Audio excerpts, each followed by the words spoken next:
आज अगर आप पीसी बिल्ड करने का सोच रहे हो तो रुक जाओ, क्योंकि जो पीसी लास्ट ईयर 1 लाख का मिल रहा था आज उसके लिए आपको 30 to 40% ज्यादा प्रीमियम देना पड़ेगा। और ये सिर्फ रैम की प्रॉब्लम नहीं है, ये पूरे गेमिंग इंडस्ट्री का मेल्टडाउन चल रहा है भाई।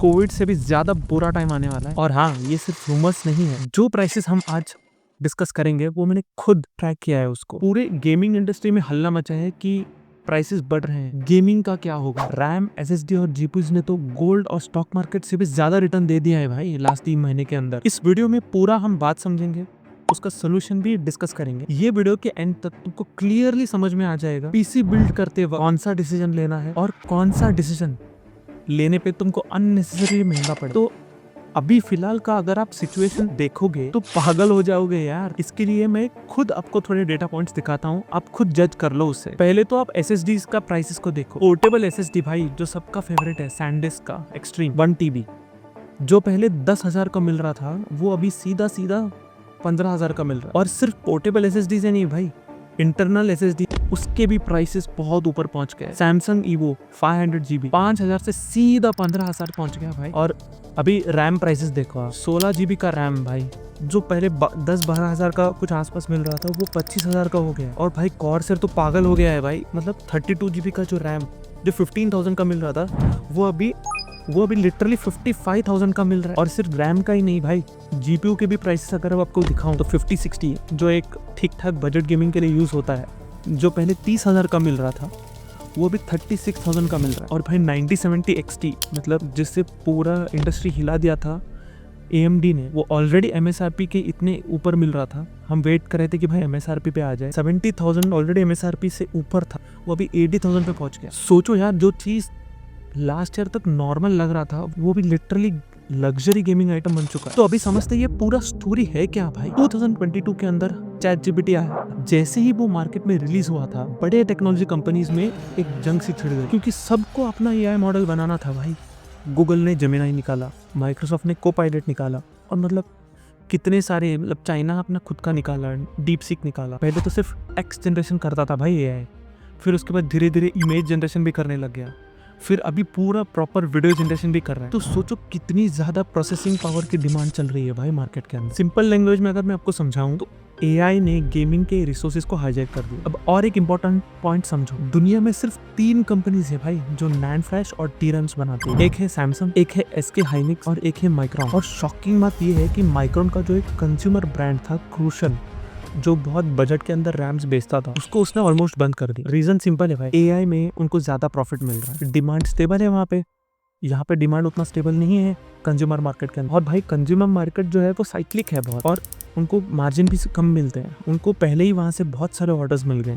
आने वाले GPU मॉडल्स के अंदर NVIDIA VRAM चिप्स को इंक्लूड करके नहीं बेचने वाला है। मतलब अब जो MSI, गीगाबाइट, ये सब वेंडर्स है ना, इनको सिर्फ अपना GPU वो लोग बेचेंगे NVIDIA वाले, इनको खुद से VRAM का मैनेजमेंट करना पड़ेगा उसके अंदर। मतलब भाई सोचो, सेम GPU सेम परफॉर्मेंस लेकिन महंगा प्राइस, क्योंकि 2 अलग अलग कंपोनेंट्स मिक्स करके आया। बिल्कुल वैसे ही हो गया जैसे एप्पल ने 3.5mm जैक हटाया और कहा कि नहीं भाई हम ये नहीं देंगे स्पेस के वजह से, उसके बदले उन्होंने अगले साल ही एयरपॉड्स लॉन्च कर दी। तो अब सवाल ये है, तो हम करें क्या भाई। एक ऑप्शन जो है वो ये है कि रैम और SSD के जो प्राइसेस है वो ऑलरेडी महंगे हो चुके हैं, लेकिन GPU में अभी भी वो बड़ा ब्लास्ट आना बाकी है, क्योंकि जो NVIDIA और कोई भी GPU कंपनी जो है वो बिना VRAM के तब बेचेगी जब वो नए मॉडल्स को निकालेगी। तो ये साल जब वो नए मॉडल्स निकालेंगे उसमें वो लोग VRAM डाल के नहीं देंगे। जो प्रीवियस मॉडल्स है उसमें ऑलरेडी VRAM अवेलेबल है, तो इसके लिए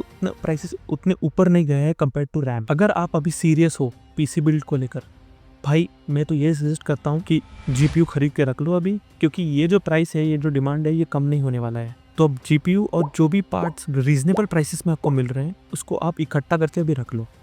फिर धीरे धीरे जैसे ही ये सर्च कम होगा तब आप बाकी के पार्ट्स बाय करना और फिर प्रॉपर कंप्लीट पीसी बिल्ड कर लेना। हाँ, बस ये याद रखना कि पैनिक बाइंग में मत जाना भाई, सिर्फ जो ज़रूरत है उसी को खरीदना है। इसके अलावा अगर दूसरा ऑप्शन मैं आपको दूँ तो वो ये है कि आप गेमिंग लैपटॉप ले सकते हो। नो डाउट आपको उतना परफॉर्मेंस नहीं मिलेगा एक गेमिंग पीसी के जितना, बट भाई कुछ तो काम चलाओ तो कुछ करना पड़ेगा ना। और तीसरा ऑप्शन ये है आपके पास कि आप ऑलरेडी यूज्ड पीसीज जो है वो आप खरीद सकते हो, लेकिन ये एक बात याद रखो, वो सिर्फ ट्रस्टेड सोर्सेस से ही लेना। तो भाई फाइनल कंक्लूजन क्या है इस वीडियो का? तो अगर आप ये वीडियो में अभी तक रुके हो तो भाई प्लीज सब्सक्राइब करो यार, मैं भी फुल एफर्ट्स डाल रहा हूँ आपको अच्छे कंटेंट लाके देने के लिए। और एक न्यूज़ तो मैं भाई बोलना ही भूल गया, DDR4 का जो रैम्स है उसका प्रोडक्शन भी अभी बंद होने वाला है बहुत सारी कंपनी से। तो अगर आप सोच रहे थे कि प्रीवियस ऑप्शंस के अंदर मैंने वो ऑप्शंस क्यों नहीं दिया कि आप DDR4 का रैम खरीद सकते हो, भाई वो खरीद के तो क्या करोगे?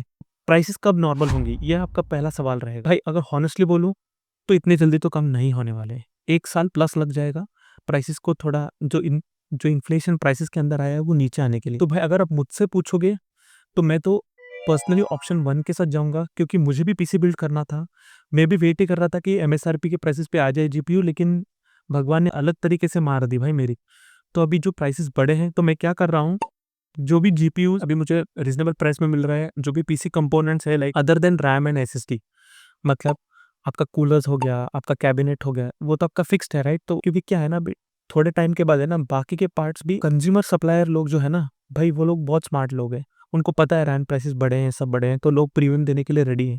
तो वो लोग वो प्राइसेस भी धीरे धीरे करके बढ़ा देंगे। तो उससे पहले कि वो बढ़ जाए भाई, आप अपना बाकी के जो पीसी कंपोनेंट्स है उसको धीरे धीरे करके इकट्ठा करके रख लो और वेट करो, थोड़े टाइम के बाद जब ये नीचे जाएगा फिर आप खरीद सकते हैं। बाकी अब तुम कमेंट्स में बता दो भाई कि तुम कौन सा ऑप्शन के साथ जा रहे हो, मतलब पीसी बिल्ड करने वाले हो या गेमिंग लैपटॉप खरीदने वाले हो या फिर यूज मार्केट को एक्सप्लोर करने वाले हो। मिलता हूं मैं नेक्स्ट वीडियो के अंदर।